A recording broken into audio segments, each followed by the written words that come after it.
Welcome into the CHGO White Sox Podcast, presented by DraftKings Sportsbook, America's top-rated sportsbook. Download the app today and use promo code CHGO when you sign up. Welcome into Studio B of our CHGO offices here in the West Loop of Chicago. I'm Sean Anderson. You can follow me on Twitter at Sean_W_Anderson. I'm the host of the CHGO White Sox Podcast, and it's a two-man crew today. We got alongside me Herb Lawrence. Hello. You can follow him on Twitter at Ecknerwall23. He's our CHGO White Sox community leader. We are still down Vinny Duber, who is down under in Australia. But we do have Ryan Herrera of CHGO Cubs joining us from San Diego a little bit later. He is at the Winter Meetings, and he got to talk with Mike Clevinger yesterday. So we'll bring you some Mike Clevinger quotes, stuff that I find interesting, at least with him signing with the Sox, some previous relationships that we didn't know about. And then we're also going to dive into what the Sox might possibly do these winter meetings. Will they do anything is the big question. And if you heard that, that's from Lawrence Benedetto, our producer today. Hi, guys. Shout out to the Law Dog. And hey, you're doing your own solo shows back in the Lockdown Sox days, basically, yesterday. That was tough. I mean, after a while, I just started just rambling about my thoughts about this team and how bad it is. But yeah, I enjoyed myself. I don't want to do it ever again because it was tough to do. But yeah, this team is depressing, and so I had to let some feelings out, and I hope I didn't depress you people out there too much that you have joined us now for a little bit more sunshine. I'm going to be a little bit much more positive today than I was on yesterday's show, this morning's show. Herbie Sunshine and Mike Clevinger. Mike Sunshine Clevinger. There you go. So you two guys are going to be lining up perfectly well. Shout out to Matt, Miguel, Fred, Marcos, all hanging out with us here in the YouTube chat. If you are watching right now, make sure you hit the like button, subscribe to our CHGO Sports YouTube channel, and two, if you're not watching and you're listening to this on the podcast, make sure you give us a 5-star review on whatever podcast service you are listening on, whether that be Spotify or iTunes. It does help us out a ton. I guess Apple Podcasts, I use Spotify, so that's why I'm saying iTunes. But let's talk about some big baseball news today. We've been waiting for some of the larger dominoes to fall, and they have started to crumble. Justin Verlander to the Mets on a 2-year, $86 million contract. And Trey Turner, the first of the shortstops to fall off the market, 11 years to the Phillies for $300 million. What do you make of the two deals? Where do you want to start?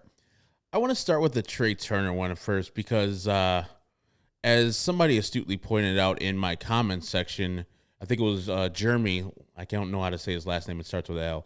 He's like, Sox fans would say, hey, getting a guy like Bryce Harper for all that money would handicap the White Sox for future contracts, so it was good that they didn't get him or Manny Machado for all that money. And then the Phillies are like, okay, cool. Here's JT Realmuto. Here's Kyle Schwarber. Here's Nicholas Castellanos. Here's Mr. Wheeler. And now Trey Turner. They have no problem, and they just went to the World Series with giving big-time contracts to try to win out there in Philadelphia. And we've compared the Phillies, especially last year, to the White Sox, the National League version of the White Sox, but there's no comparison.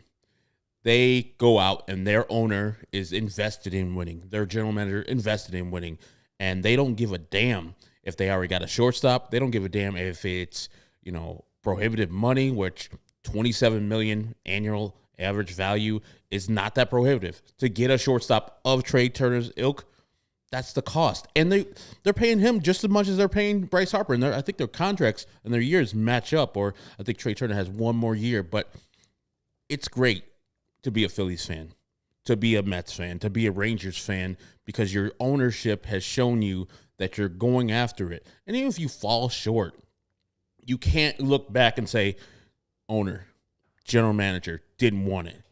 That's what we have constantly on our plate with the White Sox. What could have been, what should have been, and you see other teams doing the things that your team should be doing. Shout out to our guy Stefan Bardo in the chat for the super chat. Right now, our outfield of Robert, Sheets, and Colas equals 75 wins, which you're not wrong about, but at least none of the big dominoes in the outfield have fallen yet. But you bring up some of those, the fact of prohibitive contracts, and you bring up the DeGrom one, 185 for 5 years.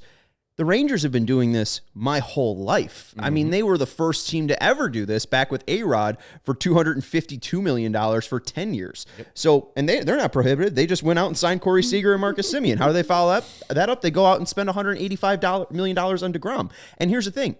Over those years, when they signed A-Rod to here, they clearly have spent more money on free agents, right? I mean, billions and billions of dollars on free agents. Yeah. They don't have a single World Series. Nope. The White Sox do. Right? Does that mean anything? Does that correlate to anything? Obviously not, because I think the Rangers just have a bad proponent to spending and spending on the wrong guys. But if the White Sox did go out and get Harper or Machado right now, we really wouldn't be in a position saying these guys are handicapping the team, where even Grandal, the largest contract right now in team history, that looks like it might be handicapping the team. And you know, I didn't hate the move when it happened, but the only way to, have it stop handicapping yourself is to either spend money to cut bait, which I don't know if they should do with Grandal right now, or to keep spending money so that those guys don't have to really have all of that brunt on their shoulders. And hey, you brought up the $27 million too to Trey Turner. What did you just talk about on yesterday's podcast? $30 million coming to these owners with BAM Tech money. Mm-hmm. So they basically just used their BAM Tech money to sign Trey Turner. Yeah. For a year at least. Yeah. And just that's all it is. And when you hear these people who are White Sox apologists, they'll say they spent the full contract money. So last year, they'll bring up the whole contract length of Kendall Graveman's contract. Same thing with Joe Kelly. Same thing with Harrison and Lurie Garcia. They'll say the White Sox in this offseason spent $80 million. No, they didn't. They spent individually $5 million, $9 million, $7 million, and $5 million. That's it.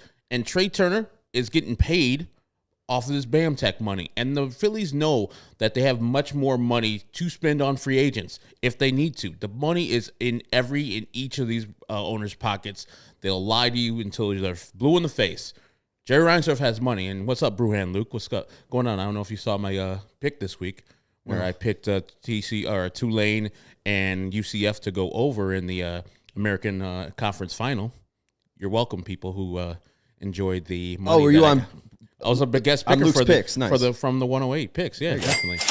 But they all have money. And so don't let them lie to you and say, we're at this budget and we can't spend at the levels that other teams can. Now, the Mets supposedly have the most money because their owner is the richest guy. But each and every one of these guys and these teams have a lot of money. And Jerry Reinsdorf and Rick Hahn are lying to you every single time that they say, we don't have it, or we want to stay at this point.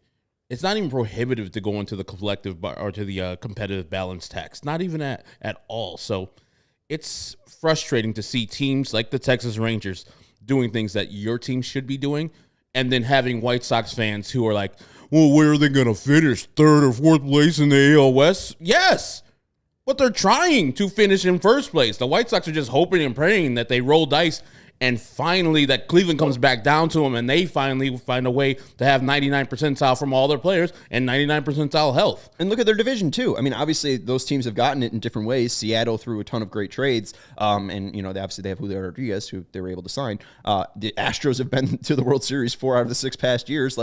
The Rangers need to spend just to be competitive in that division. The White Sox, if they spend, and they were the only team to really spend last year, they finished 81-81. I mean, that just, to me, shows the signs of organizational issues. But, I think that's a different discussion. And then you're talking about the Mets. We got a reunion of former Detroit Tigers pitching out there in New York. The Cy Young Award winner, AL Comeback Player of the Year, is out there. Justin Verlander, both old. There's geriatric pitchers out there in New York. But you can't tell that those guys are the older pitchers. Justin's going to be 40 next year. I don't know how Scherzer's going to be. He's going to be in his upper 30s. 38. 40 for Verlander, 38 for Scherzer. They're going to be dominating still, and they're paying them as such. You can't tell me that these teams aren't trying to do whatever they need to do to win the World Series. And it's good to see that Justin Verlander just didn't, rest on his laurels and say, you know, I just go back to Houston. They're going to, you know, he opted out of that deal. Now he's getting a lot more money, or a little bit more money out there in New York, reunited with his guy, Max Scherzer. And that team is ready to win too. So it's good that other teams are recognizing that they're flush with cash and it's just money. And this is the easiest way, besides drafting correctly and developing your talent, to acquire good talent. The White Sox want to go the hard route with not spending any free agent money and trying to trade for good talent. And not developing the talent they get. Exactly. Nick Madrigal up to the majors. Andrew Vaughn up to the majors. Hey, Garrett Crochet up to the majors. Funny about Verlander, too, I just think back to last offseason with Bob Nightingale tweeting out the Chicago White Sox, who plan to be aggressive this winter, who ended up signing, Vince Velasquez, are showing strong interest in free agent Justin Verlander. Plenty of steep competition for the future Hall of Famer, with the Astros still trying to bring him back. And I know people hate when we belabor on this point of the White Sox not spending. I know our guy AJ has brought this up many times in the YouTube comment, but right now this is just the facts of the Sox. Like Verlander, who the Sox were in quote unquote contention with, how much you ever want to believe that, because he signed immediately with the Astros, like right after Bob tweeted that. But if the White Sox were in contention for Verlander this year, that would have meant a record contract that they ever given out for 2 years, $86 million. They've never gone over the $80 million mark. So I don't know. Like, if you want to scroll up, Lawrence, there was a comment that I think said, scroll down a little bit. Right there from Antonio. Nobody wants to come to Chicago. Our owner's GM needs to want it. And I don't know if it's that. Like, you just got to be able to play ball. And like Herb's saying, like, players know you have this money. Trey Turner, the first to sign out of all of these shortstops, why did he sign? Because of that $300 million number. It's the same reason why Manny Machado signed. It's the same reason why he didn't sign in Chicago, was because they tried to mess around and not give him that 300 full up. They tried to go, whatever the report was, 282 or whatever, plus incentives. Like, the White Sox have just never went out and fully committed to some of these bigger names. When they go out and commit to a lower name like Mike Clevinger, they're able to do it because, again, they were really the only ones competing for Clevinger at that time. So I don't really know if it's the White Sox or people not wanting to come to Chicago. I think it's just the White Sox way of going out and getting these bigger players has just been wrong. Their plan of attack has just been all off. And I get it, people. Connor needs Vinny's positivity. What's there to be positive about? Please, please. I want to be positive. And Antonio's not wrong. They don't want to come to Chicago, but we heard from Bryce Harper when he was a free agent. He was like, you heard about Chicago, you think Wrigley, you think, oh, that'll be a good time to go there. And he didn't really know about guaranteed rate, but he knew the players. He knew Jose. He knew the young players. And if the White Sox would have come to him with a good deal, I'm sure he would have thought about it. He would have signed here. If you offer them equal money, they'll come here. But please, if any of you guys have some positivity, I'm here for it.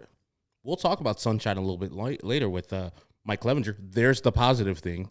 But think about how positive that is. Like, I was saying this on yesterday's show, like, we have to be, like, downshifting where we want to be just because we know if we have our head in the clouds of lofty things like getting Aaron Judge, getting the top free agent, we're going to be sorely disappointed each and every time.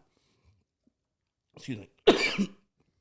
So it's more of we're happy to get any scraps like Mike Clevinger in our championship window. He's a fifth starter. And we're supposed to be happy about that? That's what I'm talking about. Like, we're out here begging for Cody Bellinger, who just got released by the goddamn Dodgers, begging for a player like that. Well, we should be begging for even a slightly better player than that in Brandon Nimmo, and we know we're not even going to be in that market. That's where we're at right now. So you show me where the positivity should be, where it's at. I'll find it, and I'll talk about it. Let Rick Hahn do something, and then let's be positive. Let's not just pat him on the back. Oh, Mike Clevinger, good job, kid. No, let him do something. Well, and then we'll be positive about something. And I think he agrees with you because, again, he said at the end of the year press conference that this team needs to win back the trust of the fans. Our guy Lee Greer, FBI. The fact that it's backwards always just I was trying to say Eagle Griegerg earlier. It's Lee Greer. Super chat. Thank you for the super chat, Mr. FBI agent. Harper and Machado look like steals right now. And we've talked about this. What you pay for WAR, right? What you pay per WAR. I think it was about like $8 million per WAR. If you take Harper's 2021 season, not his 2022 season, he still put up 2 WAR in 99 games. He was fantastic. But if you take his last full season in 2021, 6.6 WAR, and you divide that by $26 million, what he made, he's giving you basically about 3.9. It's basically $3.9 million per each WAR. Mm-hmm. Machado, it's $4 million per each WAR. So basically, what you want to do is sign people for $8 million for the WAR that they're going to give. Harper basically is a discount, like half of that is, he's worth more than what he signed for. And if the White Sox didn't mess around, they wouldn't really have to worry about Moncada holding back third base as well, because he wouldn't be their third baseman right now. Mm-hmm. Plain and simple. They wouldn't have gotten that extension in 2020. And I'm sure the money is what the deciding factor was for Trey Turner, but it doesn't hurt that he has his former teammate there in Philadelphia to welcome him in, a team that just went to the World Series. Like, having Bryce Harper, having Trey Turner is a great thing for them. And so, yeah, they understand. And those owners, John Middleton and that group, they understand that getting to the World Series, being a good team, gets the concession stands, gets the people in the stands, makes money that way, gets you to sell merchandise, gets the fan base hyped up. Your flagship goes up, your TV ratings go up. All the things happen when your team is good. And so... Well, it happened with the Sox, too, because in 2021, I mean, like, they were so proud of their postgame being one of the top-rated shows, like, even better than the game. Yeah. I forget which game that was, but I think it was, like, the Astros series. Like, they were so proud of that. They were just third in hats sold, and they just had 2 million people in the stadium. So you're 100% right that every ownership would look at this and be like, oh, let's increase money. Let's spend more money. Mm-hmm. The White Sox just had all 3 of that happen, and now we're talking about what the budget might look like. Mm-hmm. And there's some reports saying that it might not even be cut down. Like right now, I think the Sox are at 171. Mm-hmm. There's talks that they might be able to spend $20 more million, which I think could be all right for their offseason. Yeah, and I made that point. Like, if you have $20 more million, which we're acquiescing to what they want, it's going to be corner outfielder like the 4 I named yesterday, and Bellinger, Benintendi, Joey Gallo, or going to get Michael Conforto. Those all can fit underneath the $20 million. If you get some of them are going to cost a little bit more, so you can't get that second baseman to also supplement, but there's not a lot of good second basemen out there on the market. So if they just spent money on 1 or 2 of those guys, White Sox fans would be happy. They'll be content. That's all they have to do, and that's the thing. They probably won't. Like, Joey Gallo would make most of us in White Sox fandom, feel elated. Mm-hmm. Man, power lefty bat, finally. I know some people will be like, oh, he's just Gavin Sheets. Stop it. Please, Jesus, stop it.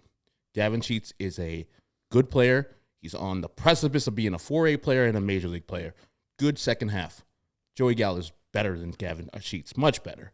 Yeah, I mean, he's proven it. The field is a thing, too. So just a small sliver of hope, and we'll all be happy. Mm-hmm. Yeah, I mean, well, in Sheets, too, most home runs in a year, 124 games, 15 home runs. Gallo's hit 15 home runs basically every single year except, 2020? I mean, he's hit 40 twice. So, I mean, not even the same players. You're 100% right about that. And we'll get a little bit more into what we could see at the winter meetings when Ryan Herrera joins us from San Diego in just a second. And since he's down there in San Diego, you know it. I mean, you know San Diego weather. It's probably bright and sunny out there. So right. 75 degrees, sunshine. He's probably rocking a Shady Rays. Shady Rays never understood why sunglasses were so expensive, so they set out to change it. You don't have to break the bank for quality sunglasses this fall because our friends at Shady Rays have you covered. Get it? Like shade. I see what you did there. Shady Rays are premium polarized shade. It's featuring world-class optical clarity, substantial durability, and styles cater to everyone and every lifestyle.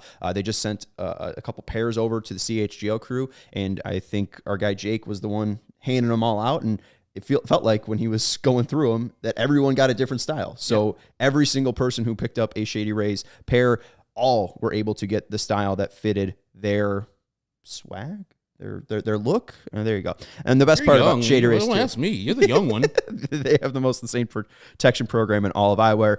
Lost and broken replacements. If you lose or break your shades on day one, they told us that they will send you a brand new pair. No questions asked. If you dropped in a lake, off a cliff, anything, they'll replace them. Exclusively for our listeners, Shady Rays is running their deepest deal of the season. Use code CHGO for 50% off 2 or more pairs at shadyrays.com. Buy one, get one free. You can get 2 pairs for as low as $54 and redeem only at shadyrays.com, where you can find their newest and best shades. These are the best sunglasses that I have owned in a very, very long time. And again, you can buy one, get one free for as low as $54 at shadyrays.com. AJ says drip is what the kids say. Drip. Thank you, AJ. I forgot about that. Yeah. We do have a super chat here from our guy Herman as well. No Gallo, get Belly, and I'm happy. What if they don't get either? What if it's Conforto or Nimmo? Shit. I'm even happier. If they get Nemo, oh my goodness. If they get Nimmo, I mean, we're cooking with gas. Well, think about it. If they're at 190, they just need to get to be about like 192, 193 to get Nimmo. I mean, if they have 20, they might not address second base, but you get the left-right fielder that we've always wanted. So yeah, and if they do that, I mean, I've seen the food accounts on Twitter, the breaded steak and the Comiskey dog, say that Rick Portillo's Hahn hamburger has gone to Jerry Reinsdorf and asked him for a little bit more on the budget, and hopefully Jerry says yeah. He's looking at his BAM Tech money. He's counting it while he's in his Scrooge McDuck swimming pool. And he says, go ahead, let you have your tartar sauce. And he gives him extra money to sign Nemo, Bellinger, or Conforto. Wait, that reference, I know it. He had no idea what it was. Give them their tartar sauce. Is that's what's his name from The Simpsons? That's Mr. Burns, right? Mr. Burns. Montgomery Birds. Yeah. Let them have their tartar sauce. The fish sticks in the cafeteria. Mm-hmm. I've been catching up on Simpsons, but yeah, I can't pull that off. Oh, that's like first 5 seasons for sure. Mm-hmm. I think I'm more like a 5 to 10 guy rather than a 1 through 5 guy. The early animation, it's kind of too rough for me. Oh yeah, it was. Yeah, it was real rough. It was real. The ugly. Tracy Ullman Simpsons characters. Oof. Yeah, they're ugly. Looked like I drew them. Yes. You a good drawer? No, not at all. Mercy. Little sister Kinesis. Nice.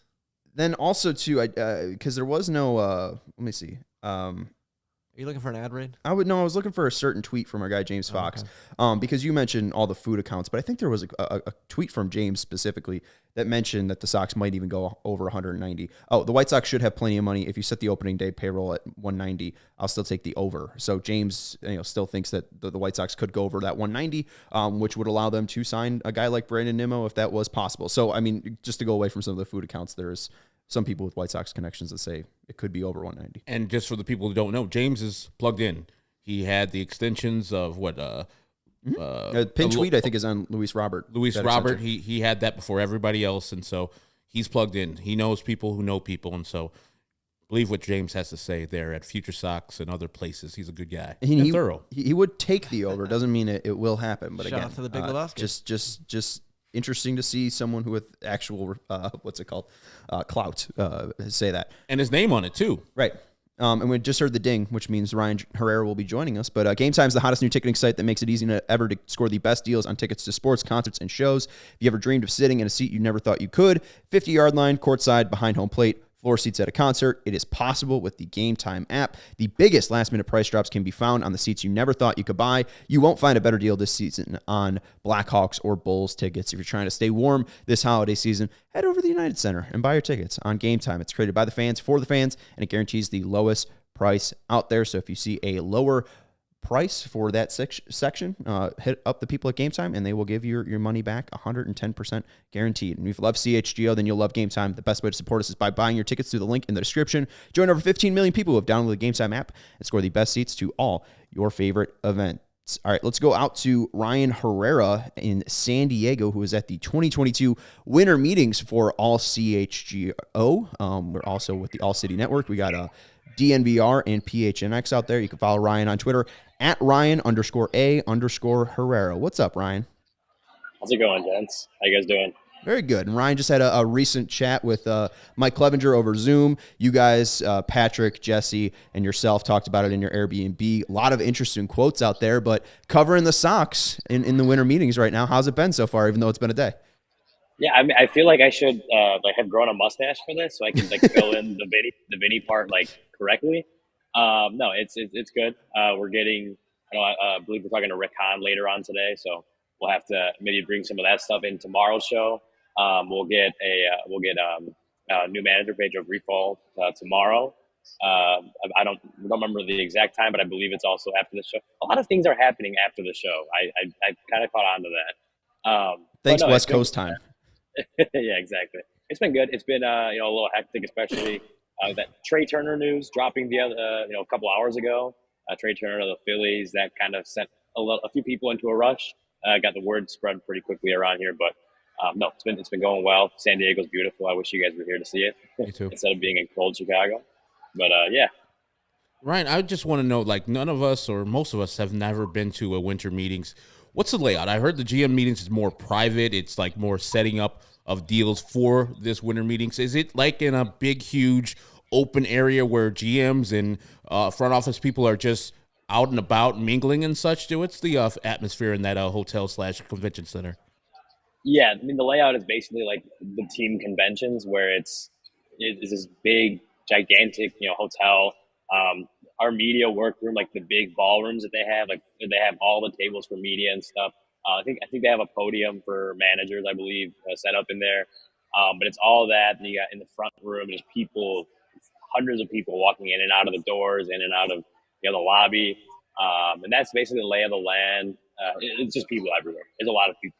I've never seen it outside of the Cubs convention. I've never seen this many people in one little hotel.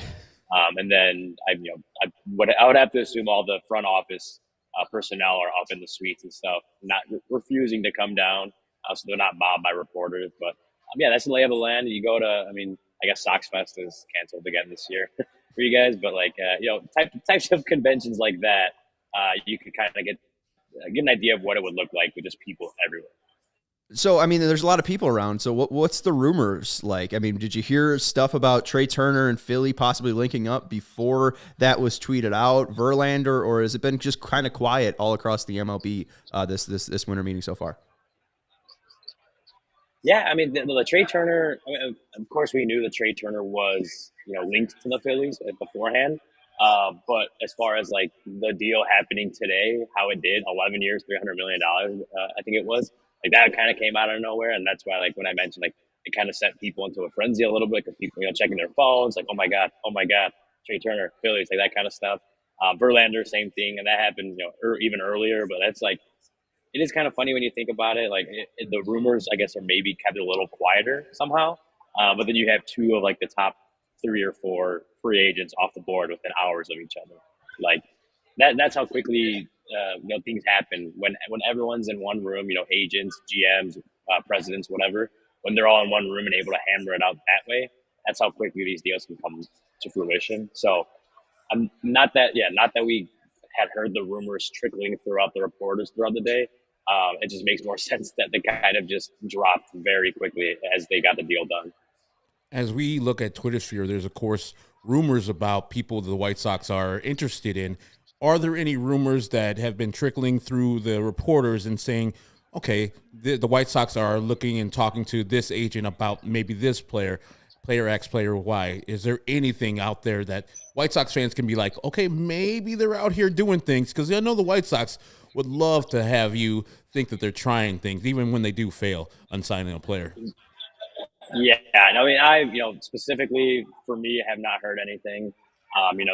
Of course, I'm not Vinny. Vinny may have a little more word on that. We wish he was here with me. But, like I said, we are talking to Rick later on today. Obviously, they signed. They have announced officially the Clevinger signing yesterday. When you look at that, it may be the rotation is kind of done. Maybe another minor move to add maybe a lefty into the rotation would make sense. But I think you could picture them going after any of those mid-tier free agent starting pitchers. Probably done. I know there's holes all over the field. Vinny's been writing at allchgo.com, kind of trying to figure out the left field. and all, just basically all the outfield positions because it's not really clear on that. But yeah, we're talking to Rick. Of course, we'll talk about Jose Abreu going down to Houston, Clevinger signing with the White Sox, and then hopefully from there can get a little bit better of an idea of the kind of where the priorities lie for the White Sox at this point. This is the winter meetings. There's a lot going on. Deals are going to be made here, and if the White Sox sit too long, the deal they may want may not be there for much longer. So hopefully we kind of get an idea of where the priorities are for this team for this week while they're in San Diego. Yeah, yesterday it became very clear that Mike Clevinger was a priority for, and you got somebody walking in your shot. Mike Clevinger was a priority for the White Sox, and they went out and signed him. He talked a little bit about that, but what was the main vibe you got from Clevinger? The main vibe I got from Clevinger, he's really excited to go pitch on the mound at Guaranteed Rate Field. Apparently, he really likes that mound. He said so himself that when he was at Cleveland and trying, working his way up, building himself up, progressing as a major league pitcher, and he said, I don't remember exactly when he said it clicked, but he felt whatever he was trying to work on click while he was on that mound, and so from then he's loved the White Sox mound. So that's one thing that Mike Clevinger done. But he mentioned that knowing.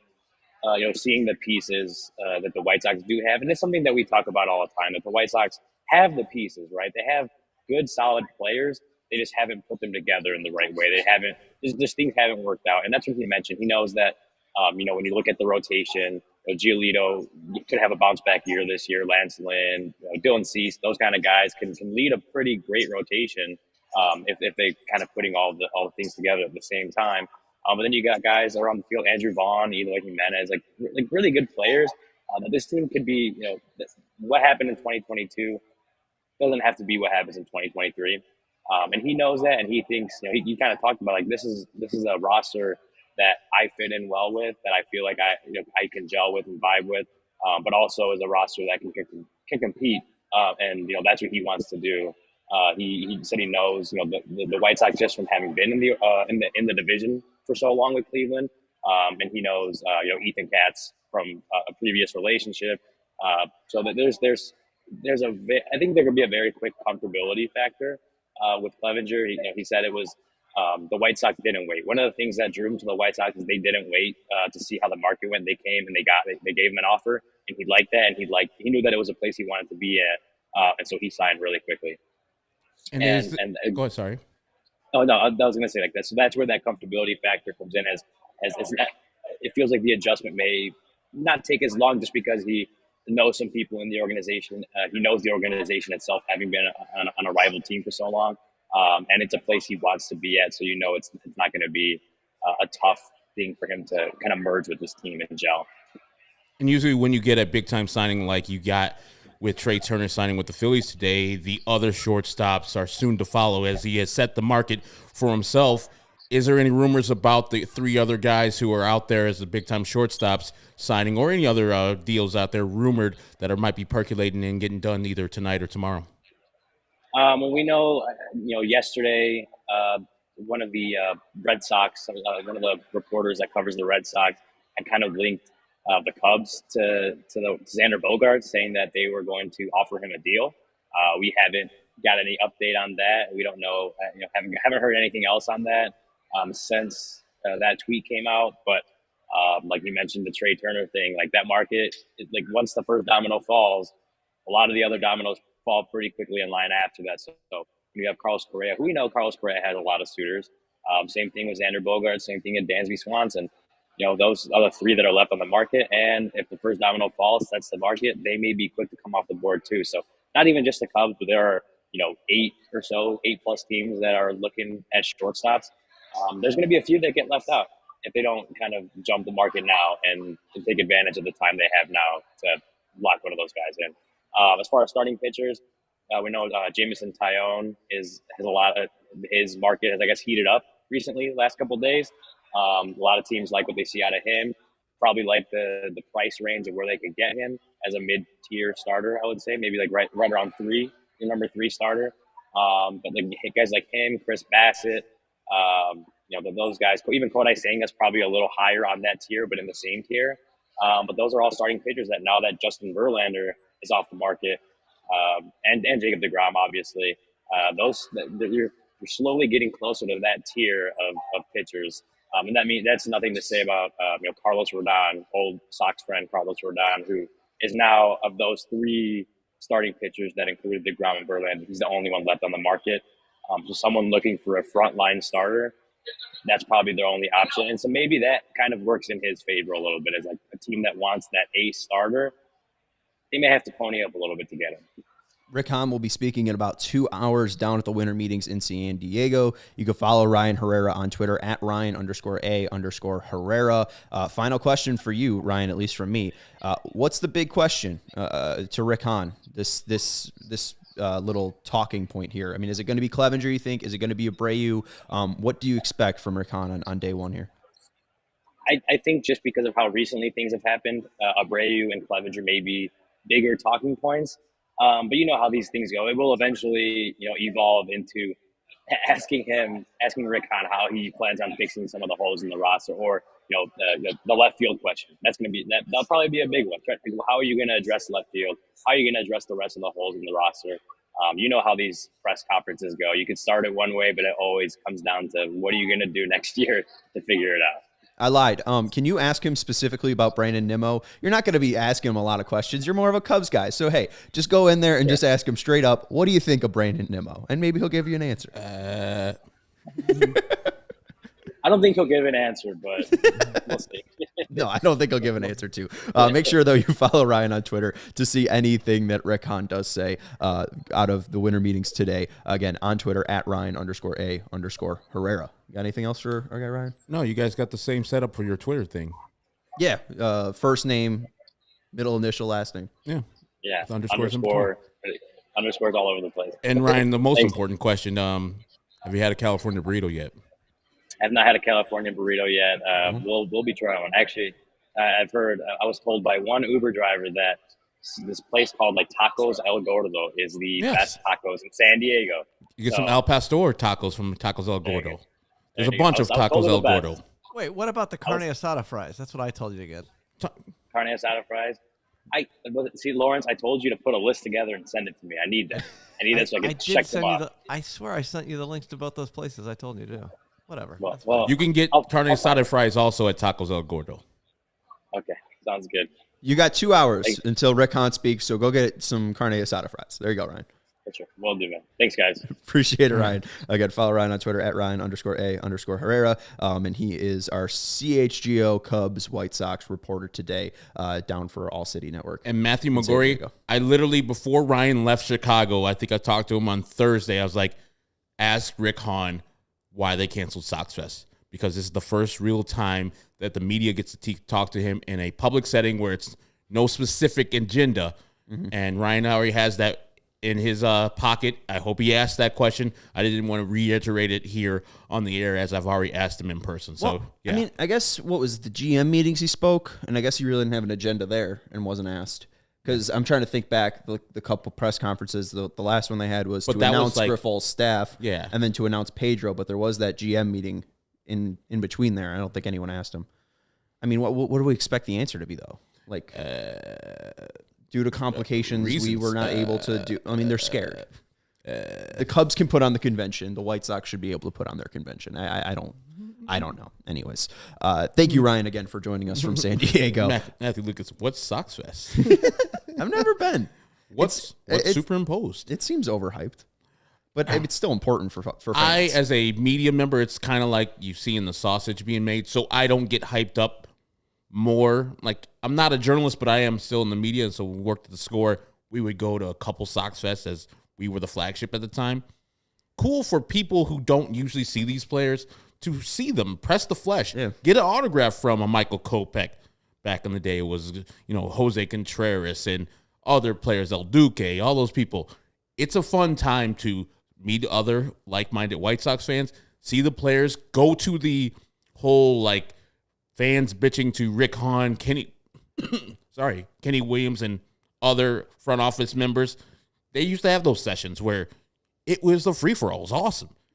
And, you look forward to it. And then you would go to the 108, go to Reggie's, and enjoy some more time with like-minded White Sox fans, which we're still doing. The 108's going to have their 108 Fest, I think, on 107, so January 7th, and I'll be there as a late panelist with Josh Nelson. I think Lawrence Holmes is also on that panel, and maybe Russ Dorsey. But it's an awesome time, and the White Sox just hate their fans so much they took away something after a crappy year where they could have said, hey, we're trying to win back our fans. And they're like, you know what? Fuck the thing that you guys love the most in January. We're taking that shit away too. Right. And I mean, even too, when we were the flagship of the Cubs, I got to hang out with Pat Hughes one day and just follow him around. And like, there was booths of Pat Hughes signing all of his merchandise and stuff, but so many people were so excited to see him because he called the World Series, obviously, and that final call. But I mean, even with Jason Benetti and Steve Stone, like people love those two, and they'd be so excited just to see those guys, not even yell at Rick Hahn, like just enjoy all parts of their fandom. So yeah, it's crappy. And I don't think there's any good reason. So Rick Hahn, I don't think will answer that question. See who's watching us? Casey? Yeah. Look at that. Hey, Casey's watching us. Our social media man should never be canceled for any team, period. Not even for her Cleveland Guardians. Nope. She's from Cleveland. Yeah, so I don't know what their explanation is, but it's never a good one to cancel a fan fest. It's Sox Fan Fest, and they cancel it. Yeah. And as somebody put, Matthew Lucas, Sox Fest is over, I fear. I don't think they're going to come back. There's no reason for them to come back. I would be kind of shocked. I mean, we'd have to look up every single team in every single Big Four market and wonder if, like, what teams don't have Fan Fest. Because I know the Blackhawks do. I know the Cubs do. I know the Bears do. Mm-hmm. So would the White Sox be the only team without a Fan Fest? I mean, that'd be an awful look. I don't know if they'll cancel it straight up. We do got to get into our final little ad break here, and then we'll go talk a little bit about Mike Clevinger. The ComEd Energy Efficiency Program is committed to helping families and businesses in the communities we serve, and they mean it. I was on a walk in my community, and boom, there they are. The ComEd Energy Efficiency Program, the trucks out on the streets, and they are managing energy usage and lowering energy bills now into the future. ComEd offers a wide array of incentives on lighting and other efficiency upgrades to commercial, industrial, and public sector customers of all sizes across our territory, and customers can inquire about how to upgrade outdated lighting to energy and money-saving efficient LED lights. Learn more about network lighting to operate your lights through your mobile device and track your facility's energy usage, and more. Incentives have recently increased for indoor-outdoor lighting and network lighting controls, making these projects even more cost-effective than ever before. So visit ComEd.com/poweringbiz, that's B-I-Z, now to start saving money and energy. And to start a project, contact us at 1-855-433-2700. For more information, email businessee@ComEd.com or publicsectoree@ComEd.com. The ComEd Energy Efficiency Program. Again, ComEd.com/poweringbiz. That is B-I-Z. And our next partners are FOCO. Hold on. What's that jacket? What is it? Bear starter. Oh, snap. I was going to mention the way the photo, I feel like it's something, it looks like Sean's a giant. Yeah. The way that photo is taken, the way you're like tilting your head a little bit, like. It's a short bus. It's a tiny car. Yeah. Yeah, it's not like a truck. It's a little van. Like, I don't know. It was an odd shaped truck that the ComEd Energy Efficiency Program is. I'm only 5'8" for reference. They are energy efficient on their choice of cars. There you go. There you go. Maybe that's it. Maybe the compactor it is, the more energy efficient. And also, speaking of the Bear starter jacket, I last wore that out to the tailgate we had, and at the tailgate we had some FOCO stuff that people were showing off. Chicago, you've already got the best coverage of your favorite teams, so get fitted in the best sports gear around. FOCO has you covered from Soldier Field to the living room, north or south side, with hoodies, slippers, signs, and bobbleheads, and everything in between. They had these nice pullover like hoodies, like fleece lining blankets and stuff that you could wear from FOCO, and they had all different Bears designs. So definitely go out and check them at FOCO.com. Get decked out like DeMar with apparel from the leaders in sports merch and collectibles. FOCO, that's FOCO. And if you're looking for the perfect gift for the football fan in your life, FOCO's got you covered with hoodies to fight that Lake Michigan breeze. Check out FOCO.com or click the link in the description below. For all non-presale items, use the promo code CHGO for 10% off. And there's Herb with one of their great designs. And it's a fleece hood right there, and keep you warm, whether you're inside I can put or it on outside. if you want me to sweat for like 10 minutes. No, this is okay. nice and heavy. It also is reversible. There's a logo on the inside as well. Look at that. You look a little bit like a sheep, but it looks cool. So check out FOCO.com or click the link in the description below for all non-presale items. Use promo code CHGO for 10% off. I was at the tailgate yesterday, and I think one of our diehards, more to score. Austin. Is he the one who won it? Yeah. Yeah, he wanted one of these big-ass things. And I looked at him. I was like, man, it looks warm as hell. He's like, it is. It's great. I could feel the fur inside of that. If I put this on, I would combust. Yeah, I'm already a sweater. I'd pass out here, but you needed it when you were working by the computer Yeah, it's a earlier. little chilly out there in the cold brick wall area. Okay. Well, and you were working on the tank standings for the Bears and the Hawks. The White Sox technically didn't tank this past year. They just sucked. Jeff Passan, though, tweeting out that the MLB draft lottery is taking place Tuesday at 8:30 p.m. And this is the first draft lottery, and all non-playoff teams are in the draft lottery, which includes the Chicago White Sox. If we go over to tankathon.com, Washington has the top odds. Oakland and Pittsburgh have the top odds, all at 16.5% to get the number one pick. But Herb, doing all my simulations and stuff, it's really tough to see the White Sox moving up. Clicking the sim lottery button, I did see the Sox get up all the way to 5. In this one, I just had the Orioles have the number one pick, and they have very similar odds, if not worse, than the White Sox. So it's possible the Sox could get the first overall pick, but it does seem like they're probably going to be picking in the 15 to 17 range, depending how this all lands out. As they want to do, because they are just a mediocre team. So I'm glad the Major League Baseball has switched to this process. It gives teams a chance who didn't make the playoffs to get the first pick overall. It's not always going to be going to those Pittsburgh Pirates or the teams that are at the bottom of the rung all the time, and they're not spending any money, and they're trying to get these players, and then they get 4 years into the league, and they're like, I want to be traded, like Brian Reynolds. So it gives teams like the White Sox and other teams that just missed the playoffs a chance to get a top pick. And as we were discussing earlier, the White Sox last first overall pick where he signed was Hall of Famer Harold Baines. It's been a minute.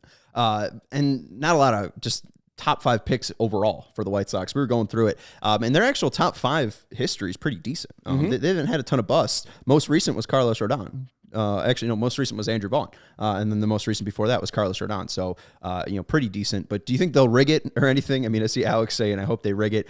We did see the White Sox or the Bulls end up getting D Rose. There's no D Rose, I guess, in this draft. But do you think the White Sox or any team would be benefited from a rigging of the draft lottery? I mean, I just said Nick Magical too. I'm glad I forgot that one. It was terrible. The White Sox, as I just talked about Harold Baines getting into the Hall of Fame, how he got into the Hall of Fame was Tony La Russa and Jerry Reinsdorf standing on the table and saying, my player's got to get in. If you could do that for Harold Baines, do it for the draft lottery. Might as well. Hell, you're the chairman emeritus. You're going to be the best and biggest owner on that staff. And who's going to say no? You're the White Sox. You need to get players via either the draft and develop them or via the trade, because you're not going to get them through in free agency. So use your power, chairman. You got Harold Baines in the Hall of Fame undeservedly. He's a great player, not a Hall of Fame player. But now you can use it for the betterment of the team in the future. Well, last time he tried to use his power, he tried not to have Steve Cohen be the Mets owner, and he was the only one on that side of the aisle. Herman's got a super chat here. If I only saw White Sox Twitter, I'd not face White Sox stands either. White Sox fans. Yeah, right. Like he's saying if he was Rick Hahn, if I only saw White Sox Twitter, I'd not want to face the people that would show up for Sox Fest. But, I mean, that's just part of the job. That's every fan base, too. I mean, the White Sox aren't worse than any other fan base. Like, the White Sox Twitter is just as bad as Yankee Twitter as well. And it's honestly probably worse because there's more people. It's not that bad. And I don't think if the White Sox are avoiding for that single reason, I doubt it. And it's weak. Very weak. You created the atmosphere of White Sox Twitter. This is, I think, an isolated thing. And I do think White Sox fans are different than other fans, because other fans get fed something at least every once in a while. White Sox fans don't. They get fed scraps, and we've got to be happy with it. And you can see, like in this whole conversation in the thread, people bouncing back or rustling back against us because we're talking negatively. People saying, Lawrence, he wants the jacket. If you can give the reversible jacket from Foco. Yeah, you get the cooler side. As cool as the other side of the Foco shirt. But I think our fan base is tired and fed up, but we're not going anywhere, so we're going to bitch as much as we can on Twitter, on CHGO White Sox, anywhere we can. So, yeah, if he doesn't want to face him, LinkedIn. then that's on him as a person that is the general manager. Part of the job is to face the fans, as the front-facing voice of the White Sox, because Kenny Williams has been on a milk carton as far as facing the media. Rick Hahn's got to face the media somehow, or got to face the fans somehow. And if it's not through the media, you got to do it in a public setting like Sox Fest and take the bullets. It's just words. It's just words, Rick. So you're not going on ESPN 1000, not going on The Score, not coming on CHGO White Sox. So where are you going to get your ire? Where are you going to get the pushback? So they probably live in some glass house and think, man, we're doing a great job, because everybody in White Sox organization's like, man, we are doing awesome. Project Birmingham, look at that. Yeah. We're doing so great here. Yeah, if you missed that, A Glimpse into the Future, Project Birmingham is a 3-episode series that explores the promotion of the top of the White Sox prospects to White Sox AA affiliate, the Birmingham Birmings, available Wednesday on YouTube and whitesox.com.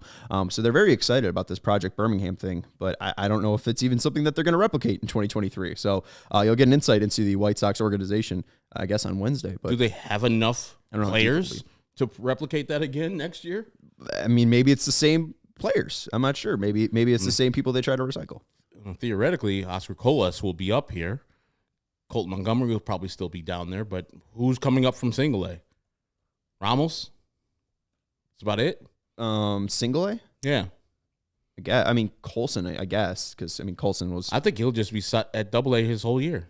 Right. But I'm just saying, I guess, like, technically that's a promotion, because, like, they promoted him to Birmingham, but I guess they're also going to have to, like, promote him again. But, yeah, I think Ramos and Montgomery will be definitely promoted from A to Single A. Herman. What did Herman say? Herman said, and I understand being critical, that's fair, but Hahn has not done a bad job. He has to deal with the raft of decades of frustrating that he didn't create. The Sox had one bad season. Herman. The man's been on the job for 10 seasons. 10. They've been to the playoffs twice. And once was in the clown season. Exactly. They've won 2 goddamn playoff games. And they should have won that division the year. 2. Herman, who do you think's responsible for that? Not Teflon Hahn? Are you going to give him the skate and say Teflon Hahn is not responsible for the team? But I guarantee if they win a division or they win the World Series, you'll be the first one on the table saying, man, Rick Hahn's out here doing things. I get it, Herman. I get it. But damn it, that man is responsible. Him, Kenny Williams, and Jerry Reinsdorf. Like, who do you think's responsible otherwise? I think, too, like, and Herman said we started a real rebuild halfway through, though. But, 2 of them. I mean, yeah, you had 2 rebuilds. So you had two chances to get this right. They haven't. And the rebuild has been bad. I mean, they just went 81-81. I mean, this was supposed to be, when they signed Yasmani Grandal, the opening of a 5 to 7 year window. You're supposed to, in that window, from my assumption, if you're championship contenders, make the playoffs. This rebuild, just by 2022 alone, has failed. I mean, the rebuild has not worked unless you get results. The White Sox haven't gotten any results. And just, if you want to take from 2019, the White Sox have 1 division title. And they've spent the most money out of any of these teams since 2019. And they have 1 division title to show for it, 2 playoff appearances, and they were guaranteed a playoff appearance in 2022, and they just did not want to show up. And that's what their players told you. Our guy, Alex, mentioning Rick Hahn going on Cap's show, but I think the last time that he was on that was in June. I think it was June 24th was the last time Rick Hahn was on Cap and Hood. And he hasn't been on The Score since. He's never done this show. Last interview I saw him do was with Russell Dorsey. And Russ is a fantastic baseball writer for Bally Sports, but also Bally is fairly new and not a hub for White Sox content. You know, Russ does a fantastic job, but Bally's isn't even a cable provider of the Sox. It's NBC Sports Chicago. So he didn't even go to the mouth of the beast in NBC Sports Chicago. And, maybe some people saw Russ's piece, and if you haven't, it's, Rick gives some good insight, but it's not the main place you'd go to for Sox coverage. No, it's not. And sorry, kind of negative. I'm still waiting for that positive thing. Waiting for it. Please show it to me. And there are other podcasts that will give you the positive spin. Plenty of people out here that will give you positive spin. If you want that, be my guest, by all means. There's nothing wrong with sampling all the Sox Twitter sphere and all the podcasts and all the blogospheres out here. But Where are we at? Well, I guess I can end on some optimism because we did want to talk about what was going to happen with the Sox at the winter meetings. And I think that there is some optimism that they could get a deal done this winter meetings. Something that Rick has said in the past before, and this is from James Fegan's piece in the Athletic today. This is a quote from 2018. There's nothing magical about doing a deal during the winter meetings. It doesn't add 2 more wins to the regular seasons if you do a deal this week. So I don't know if Rick Hahn sees this week as so important, but I think the dominoes falling are important for the White Sox. Trey Turner, Justin Verlander, I think that is important for the White Sox. So I do think that the White Sox will sign somebody. I made a bet with Jake Flanagan earlier, or what's his official title? General manager of CHGO. We made a bet that in September the White Sox will not win 20 games. They won 19. I got a Portillo's Italian beef because of it. Thank you very much for shaking the hand of the Italian beef right there. But yeah, that's the Sean Jake beef shake. It's the Sean Jake beef shake. But now I forget where I was going with this. Awesome. Just think about that positivity. I just think that the White Sox, I don't know, something's going to happen here. But I said yesterday's show that they'll find a way by the end of this week to bring in Joey Gallo. That's the specific player I named that I think at the end of the week, Joey Gallo will be a White Sox. Is there any player that you're thinking by the end of the week, White Sox will be getting this player via trade, this player via free agency? I think it will be a left fielder. I think if they address anything at this point, it will be a left fielder. And I don't know if the Turner thing sets off anything specifically for that outfield area, but I do think the White Sox, now that they have identified Clevinger as a need, gone out and got Clevinger, I think if they could probably move on to their next guy, right? So I just think that their plate is cleared. So if the White Sox see that, hey, if we don't mess around and give what these guys want, we could bring them in fairly cheaply. So just go get the deal done. Basically, the ball is in your court. We've seen the Verlander deal get done. We've seen the Turner deal get done. We've seen the Clevinger deal get done. Go out, meet their needs, and clear the board. Matthew McGorry says Cody Bellinger, the White Sox will get. I hope I'm saying your name right. And Marcos Bueno says Sox will land Reynolds. So Brian Reynolds from the Pittsburgh Pirates. That will take a lot of doing and might hurt a little bit with our future going over to the Pittsburgh Pirates because they're not going to take Lucas Giolito, guys. They're not. They're not going to take the Lucas Giolito. It will have to take somebody like Colson Montgomery going to the Pittsburgh Pirates to get Brian Reynolds, I believe. Yeah, I don't think Reynolds is going to happen. The White Sox seem to want to do a major league move, and like you said, I don't think Giolito gets that deal done. I just don't think a deal gets done for them in a trade market. I think, like I've said this whole offseason, I think if the White Sox are going to be active, they need to be active in the free agent market, and I think at least what we talked about a little bit earlier, the fact that the White Sox might be able to go to that 190 mark, I think that does provide a little bit of optimism. Fred thinks they're going to get Max Kepler. How would you feel about that? I would hate it.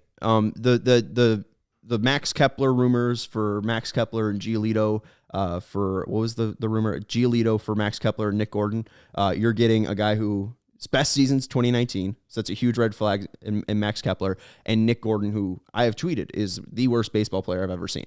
Just no idea where he is on a baseball field. He improved late in the season. He was showing the power bat late in the year. Sure.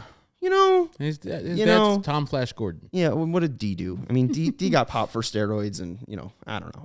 I'm not a huge fan of Kepler. I'm not a huge fan of Nick Gordon, and I think the White Sox, you have 6 starters now, right? You have the rotation filled out. You just need 2 more spots. I don't think you need to overcomplicate this. You have $20 million to go get a right fielder or a left fielder and a second baseman.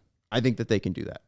We got, let's see, Alex Root saying bring in Conforto, AJ Torres, and Gallo. Oh, all right. So Gleyber Torres and Joey Gallo. Hey, if that is the end of the free agency, or if that's so they trade for Gleyber and they go and sign Joey Gallo, I'll be happy as hell. I'll be content. That team would be the best team, I think, on paper in the AL Central if they get those 2 players, because then they finally have a power bat as a lefty, and Gleyber Torres will be the second baseman that the White Sox need to upgrade over the 4 guys they already have. On paper, aren't they the best team in the AL Central no matter what? Not right now. I disagree. No. They're still better than the Guardians. No. They are. I mean, the Guardians had 1 year, and they were the youngest team in all of Major League Baseball. Do you think they're getting better. They're getting slightly better. Yeah. And as the youngest team, the White Sox were the 4th oldest team in Major League Baseball in 2022. Well, they just got rid of the 36-year-old, thankfully.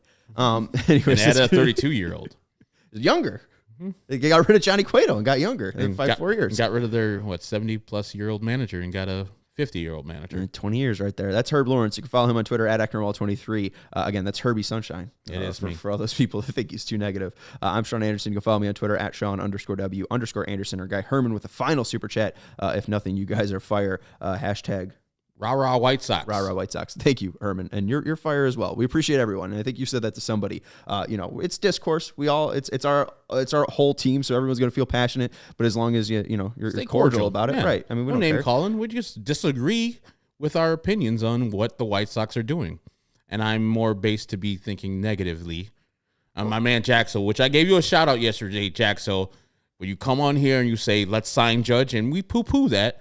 But God damn it, Jaxo, your positivity is what we need. They can't afford Aaron Judge. They just decide not to. So appreciate you joining us and appreciate you bringing your Aaron Judge every once in a while when we come to these CHGO White Sox shows. Like we said, Jaxo can afford Judge himself. He gave us a super chat as well saying, Han hasn't done anything since signing Clevinger, and I'm angry since free agents are now getting signed. But again, not a lot of free agents have gotten signed. There's two big ones that have gotten signed, and then a handful of pitchers. It's Eflin, Tyler Anderson, and Clevinger, basically, I think are the main pitchers that have signed. Oh, and Matthew Boyd. Those are the 4 pitchers that have signed. He signed for a lot more than I thought he would. So you're not counting Verlander or DeGrom? Those are bums. Oh, I just totally forgot about them. So Scherzer, DeGrom are the big ones. But I mean, Verlander. Verlander. Why did I'm saying Scherzer? You just think about old Tiger pitchers. You're going to say Porcello next. Verlander and DeGrom have fallen, I guess. So Rodon's the only major starting pitcher out there. Frank Tanana. Yeah, but the White Sox jumped that really quickly. Angels legend. The White Sox jumped that really quickly. Tiger, he was a Tiger. Was he a Tiger? Yeah, that's where he's. That's where why I made. He was an Angel. He might have been, but he was more of a Tiger, I believe. That's where I saw him. Thank you, Herb. I think about him. I think about that old Tiger gray and the red and blue at I think Comiskey Park, or going to Tiger Stadium with Cecil Fielder hitting home runs on the roof. Yeah. And White Sox and Tigers, I think, combined for Cecil Fielder is Prince Fielder's dad. For 15 home runs in one game. I remember that game. I think the White Sox hit 8 and the Tigers hit 7. Cecil and Prince ended with the same amount of home runs. They did in their career. Cecil. What did I say? Cecil. My man. Cecil. Cecil Diesel. Frank Tanana was also better in LA than he was in Detroit. 3 top 10 finishes in Cy Young, and you guys are talking about late career Frank Tanana, Mike Clevinger age Frank Tanana. Anyways, that's going to do it for the CHGO White Sox podcast. There's one final comment I wanted to get to. If you just want to scroll up a little bit to our guy Connor, just a little bit above Jaxo. It would be disappointing if it ends with Clevinger, not a positive spin, but a genuine belief that team as made up now is far away the favorite to win the division. I agree. If they even end with Clevinger, I still think that they're better than the Guardians. But I don't think the White Sox should be done with the offseason. And that's where I think fans probably get a little bit of, something stuck in their teeth there. It's just sure? Yeah. Who's left fielder right now? Who's left fielder for the Guardians? Quan, right? Yes. Okay. I'm just trying to rattle off my so Quan, Gonzalez, and right field. I'm not talking about their team. I'm talking about who's our left fielder right now. Well, I guess maybe that's what Connor's saying there. It's just if it ends with Clevinger, then I think Han deserves a little bit more of a bashing. But if they go out and get Nimmo, you said currently right now that the White Sox are a better team on paper than the Guardians. I think they are. I can't go there. They got 2 Gold Glove outfielders in Straw and Quan. Ooh, Gold Gloves. Yeah, I mean, what are those exactly? White Sox fans, and then the best player in the division is right there in Jose Ramirez. I mean, you saw the ascension of Josh Naylor. They have one of the best pitchers in the baseball in Shane Bieber. Tristan McKenzie is coming up. Stud. They just have everything. I mean, and if the game gets to the 8th and 9th inning, the game is over. Karinchak has found the form, and who's better than Emmanuel Clase? I very seldom put Class B or Class C. No, I agree with you there. It's always Class A. I mean, Hendricks is also Class A. I mean, he's been Class A for a while, so it's not like the White Sox are far behind in that position. And I still think that Vaughn's better than Naylor. I think Naylor overachieved last year. Jimenez is good, but I don't know if he's that good, all-star good. Rosario's definitely not that good. Tim's better than Rosario. Ramirez obviously has got the upper hand. than Moncada. Jimenez is much better. Catcher, I don't know if it's that much better. Like Austin Hedges, they don't have guys that do damage behind the plate. If Grandal's hitting 20 home runs, the White Sox are better. I don't know. If for the fifth, we all be drunk. That's Herb Lawrence. That's more of a Thomas Hall thing, my guy. Who's Thomas Hall? My friend. Oh. You follow him on Twitter at Ecknerwall23, not Thomas Hall. You can follow Herb Lawrence on Twitter at Ecknerwall23. He's our CHGO White Sox community leader. I'm Sean Anderson. You can follow me on Twitter at Sean_W_Anderson. I'm the host of the CHGO White Sox podcast. We'll talk to you tomorrow for day 2 of the winter meetings. Maybe the White Sox will have signed somebody by then, and we'll be able to talk about it. Oh. Hey. Remember I got wild for damn Dallas Keuchel. Dallas Keuchel got me hyped. Sign somebody of his ilk, and I agree. I was going to say something lewd and crude, but I will not. I'll be happy as hell. I'll bust. I'll be the happiest guy in the world. Real happy. I'll bust open with excitement. Anyways, we'll talk to you tomorrow with some Rick Hahn quotes. Go Sox.